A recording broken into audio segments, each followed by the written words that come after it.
Welcome to my channel. आज हम घातांक के नियम पर सवाल सम्स करेंगे। सबसे पहले जो घातांक के यानी लॉज ऑफ एक्सपोनेंट है वो 6 नियम आप जान लीजिए, जो मैं आपको पहले भी बता चुकी हूँ। पहला है a की पावर m इंटू a की पावर n इक्वल टू होता है a की पावर m प्लस n। यानी अगर बेस, इसको बोलते हैं बेस और इसे बोलते हैं आधार। ठीक, बेस और ये पावर। बेस यानी कि आधार और ये पावर है यानी एक्सपोनेंट घात। अगर बेस सेम है, बेस सेम है, देखिए a है और a है और मल्टीप्लाई है तो पावर ऐड हो जाएगी। इसे क्या बोलते हैं? बेस। और ये है आपकी पावर या एक्सपोनेंट। पहला नियम ये है।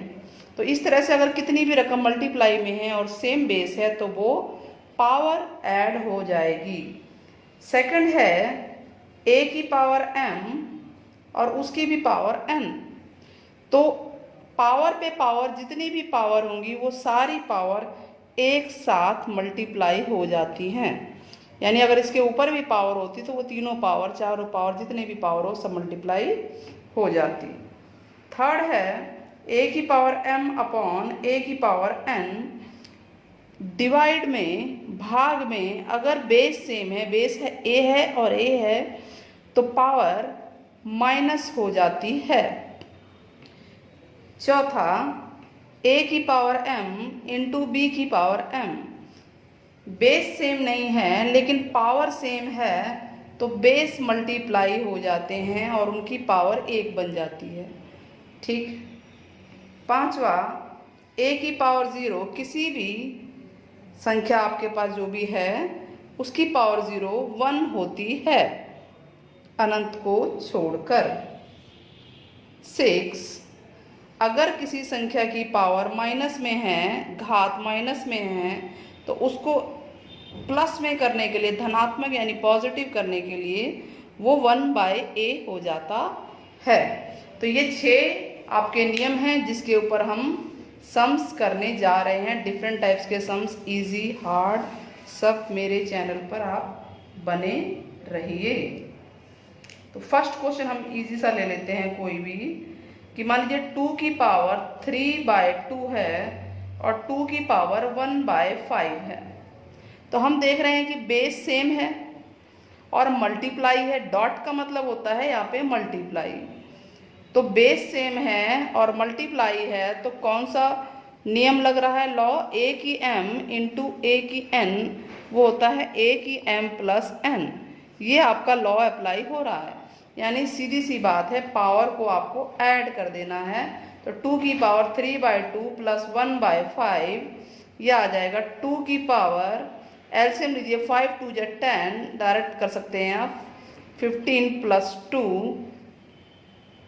और आपका ये आ जाएगा 17। 2 की पावर 17 अपॉन 10। क्लियर हुआ? नेक्स्ट क्वेश्चन लेके चलते हैं कि मान लीजिए है 2 की पावर 3 इंटू 2 की पावर 0 अपॉन 2 की पावर 4। तो सबसे पहले अगर किसी संख्या की पावर 0 है ये तो 1 हो जाएगा। ठीक है। अब ही ये एक्सपोनेंट, तो एक्सपोनेंट यानी डिवाइड में है तो ये लॉ क्या है? a की m अपॉन a की n, सेम बेस है तो पावर यानी घात माइनस हो जाती है। तो यहाँ पर 2 की पावर 3 माइनस 4 हो जाएगी। पहले ये लिखेंगे फिर ये लिखेंगे। इंटू 2 की पावर 0 1 होता है तो 1 लिख देंगे। अब ये आ जाएगा 2 की पावर -1। 2 की पावर -1 होता है 1/2 की पावर 1 और 2 की पावर 1 को 2 बोलते हैं। चलिए थोड़ा सा और लेवल हार्ड लेते हैं।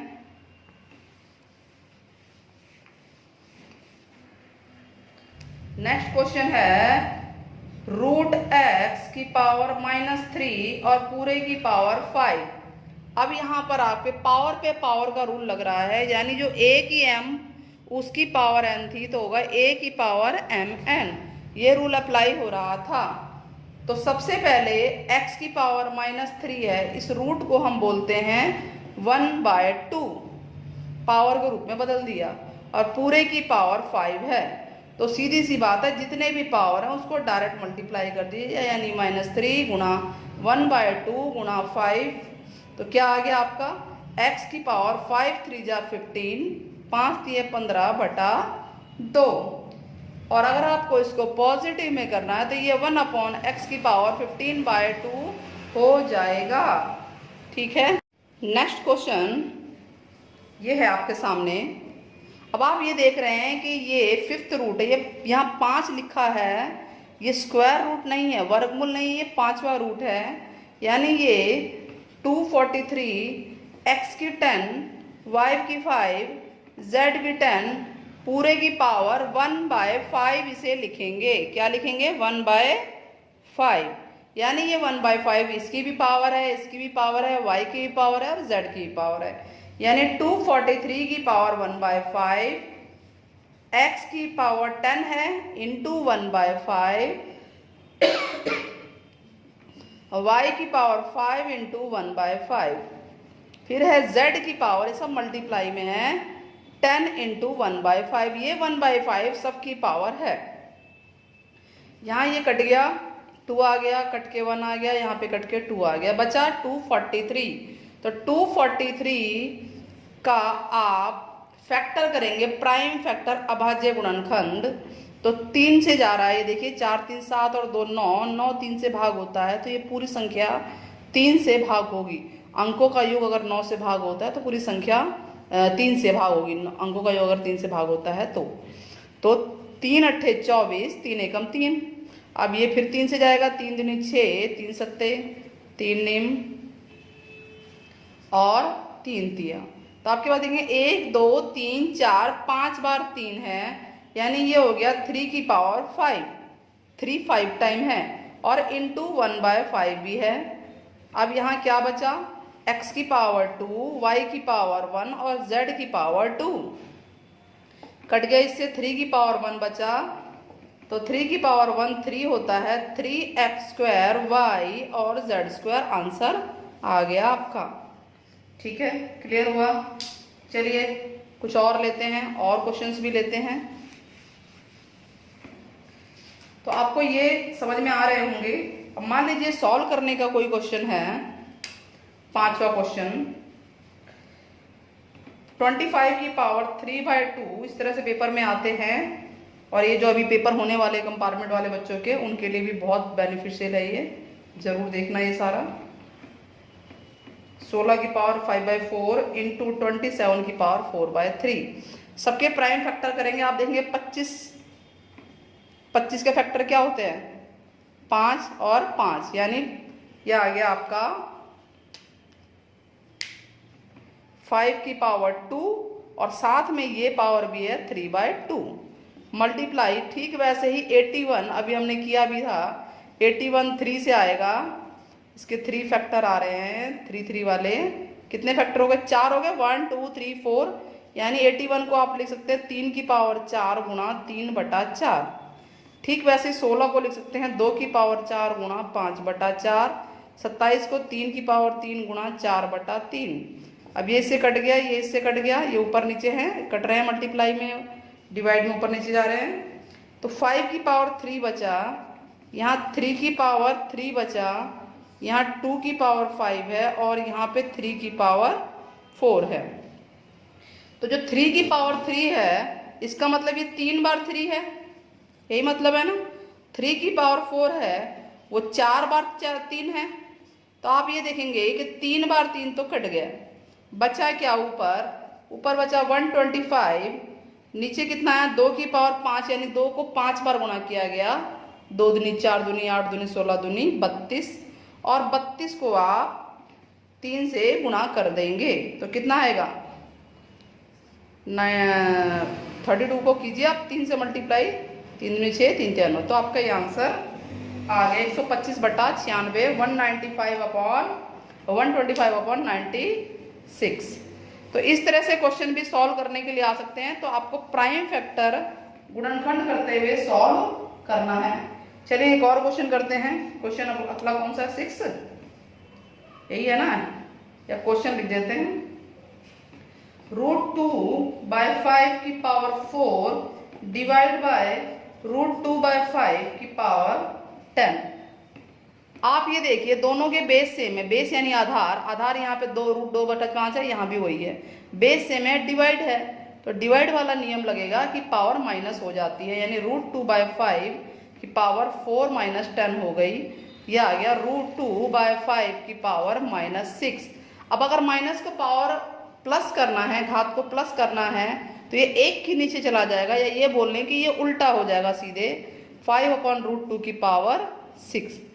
आप इतना ही छोड़ना चाहे इतना छोड़ सकते हैं, नहीं तो आगे भी सॉल्व किया जा सकता है। ये समझ में आ गया होगा आपको। नेक्स्ट क्वेश्चन ले लेते हैं कि मान लीजिए x का मान निकालने वाला कोई क्वेश्चन आ गया कि x का मान ज्ञात करो, x का मान, find the value of x, x का मान ज्ञात कीजिए, find the value of, find करना है आपको, ये क्वेश्चन है। अब क्वेश्चन है आपके पास 2 की पावर 5x डिवाइड 2 की पावर 3x इक्वल 2 की पावर 20 और यहाँ 5 है। सबसे पहले सब पावर में बदल दीजिए, घात में। अब आप ये देखेंगे कि डिवाइड में है, तो डिवाइड में पावर क्या होती है? घात माइनस हो जाती है, तो 2 की पावर हो जाएगा, ये 2 की पावर क्या हो जाएगा? 5x - 3x, तो आपका ये आ गया 2 की पावर 20 था, और इसको पावर में कैसे बदलेंगे? ये होगा 1/5। अगर यहाँ 5 लिखा है तो 5 आएगा, 3 लिखा है तो 3 आएगा, कुछ नहीं लिखा तो 1/2 आएगा, स्क्वायर रूट, ये 5th रूट है यानी 5वां। तो अब 5x में से 3x गया, कितना आ गया? 2x, और यहाँ पर आपका ये कट गया 4, 2 की पावर 4। अब बेस सेम है, आधार सेम है, लिखेंगे base is same, Aadhaar same है, बेस सेम है, तो पावर इक्वल हो जाती है, 2x = 4 हो जाएगी, और x बराबर आ जाएगा 4/2, कट के आ गया 2। ठीक है, क्लियर हुआ ये? चलिए थोड़ा सा और बड़ा ले लेते हैं, x का मान निकालने वाला ही कोई क्वेश्चन ले लेते हैं। और क्वेश्चन है कि 3/5 की पावर x 5/3 की पावर 2x इक्वल टू 125/27, ये क्वेश्चन है, और x का मान निकालना है। तो आप सबसे पहले राइट में देखिए, ये 125/27 है, ये 5/3 की पावर, 125 होता है 5 की 3, और ये भी होता है ये 3 की 3, तो ये दोनों ही 5/3 की 3 है पावर। इस तरह से बदल दिया हमने इसे, ये 5/3 है, ये भी 5/3 है, इसको भी 5/3 में बदल देते हैं, यानी इसको उल्टा कर देते हैं। अगर उल्टा करेंगे, अपोजिट करेंगे, रेसिप्रोकल करेंगे, तो जो पावर है, घात है, वो नेगेटिव हो जाएगी, नेगेटिव की पॉजिटिव, पॉजिटिव की नेगेटिव, यानी ये 5/3 की पावर -x हो जाएगा इंटू 5/3 की पावर 2x। अब हमने इन सबके सेम बेस बना दिए, सेम बेस है ना, देखिए 5/3 5 सेम बेस बना दिए, ये मल्टीप्लाई में है, सेम बेस है, तो पावर ऐड हो जाएगी, यानी -x + 2x, और ये 5/3 की पावर 3। सेम बेस है, सेम बेस में क्या बताया था? पावर इक्वल हो जाती है। अगर इक्वल लगा हुआ है, सेम बेस है, तो पावर सेम हो जाएगी, यानी 2x में से x गया, ये तो x आ गया, x = 3 आपका आंसर आ गया। क्लियर हुआ? ठीक है, चलिए और एक क्वेश्चन करके देखते हैं, कुछ और टाइप का, एक और टिपिकल टाइप का ले लेते हैं। जैसे मान लीजिए अगर इस तरह का क्वेश्चन पेपर में आ जाए कि 2 की पावर x - 7, 5 की पावर x - 4, और यहाँ 1250 है, तब क्या करेंगे आप? ठीक है, सबसे पहले तो 1250 के फैक्टर कीजिए, 2 पे जाएगा, 2 छिक 2 दूनी 2 पंजे, अब 5 पे जा रहा है, 125 आ गया, फिर 5 पे गया, 5 10 5 1 कम 55 25, फिर 5 पे गया। तो हमने देखा 2 की पावर x - 7 इंटू 5 की पावर x - 4, यह है 2 इंटू 5 बार, 5 कितनी बार है? 1 2 3 4 बार है, 5 आपका 4 बार और 2 1 बार है। ठीक, अब ये दोनों सेम बेस है तो इस पावर को इक्वल रख लेंगे, x माइनस 7 इक्वल टू 1। ठीक वैसे ही 5 और 5 सेम बेस है तो x माइनस 4 इक्वल टू 4। अब इस -7 को आप उधर भेज दीजिए, x इक्वल टू 8 और ये भी वही सेम आना चाहिए। तो x का मान आ गया आपका 8। ठीक है, समझ में आ गया। इस तरह के क्वेश्चन भी आ सकते हैं आपके, अलग है ये। वीडियोस में इस तरह के क्वेश्चन आपको करा दिए मैंने, सॉर्ट आउट करा दिए हैं। अब आप जो है इसके ऊपर कोई भी सवाल आप कर पाएंगे। अगर कोई क्वेश्चन में प्रॉब्लम आई है तो आप मुझे कमेंट बॉक्स में कमेंट करके दिखा सकते हैं। और अगर मेरी वीडियो पसंद आई है तो मेरे चैनल को लाइक, सब्सक्राइब और शेयर ज़रूर कीजिएगा। Thank you very much.